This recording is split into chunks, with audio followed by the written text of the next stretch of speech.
I'm Jeff Oliverio, and let's queer up sports. IOC expected to ban trans women athletes ahead of the 2028 LA Olympics. The International Olympic Committee is expected to impose a sweeping ban on transgender women competing in women's sports before the 2028 Los Angeles Summer Games.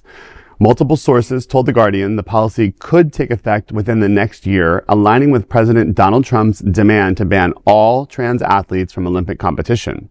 Trump, who appointed himself chair of the White House task force on the 2028 Olympics, declared, quote, "The United States will not let men steal trophies from women at the 2028 Olympics," end quote.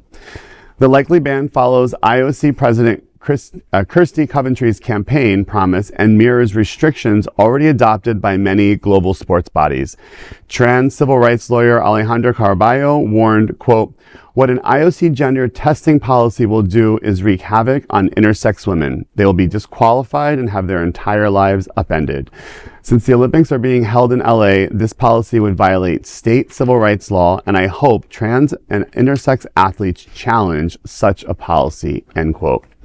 If adopted, the policy could reshape the global debate over inclusion in sports. Just to point out the obvious, the first part of the story is that President Trump, they don't give out trophies at the Olympics, they give out medals, but just want to point that out because maybe he hasn't been paying attention because surely he could never have been in the Olympics competing against men or women or any other version of humans that might compete in a sport.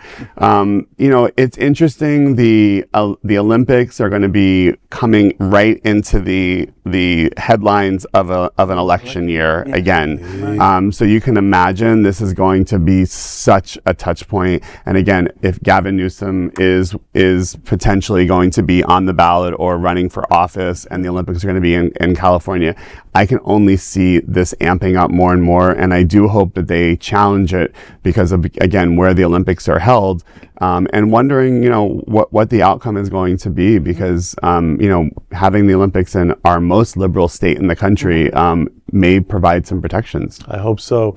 It's funny to me that he says that he's not going to let people steal these non-existent trophies. Do you remember when he literally in Europe stole somebody's medal? Like he's just going down the line shaking hands and just took some dude's medal and it's mine now. Like people were aghast. They couldn't believe it. We're not going to let him steal the prize. He has literally stolen somebody's prize. So every accusation is a confession, I'm telling you. And then the other thing, it sends me into a blind rage when he and his cohort misgender people. I can't stand it. That, of course, you don't have to worry about letting men steal anything. First of all, people are competing and winning. And second of all, they're all women. They're all women.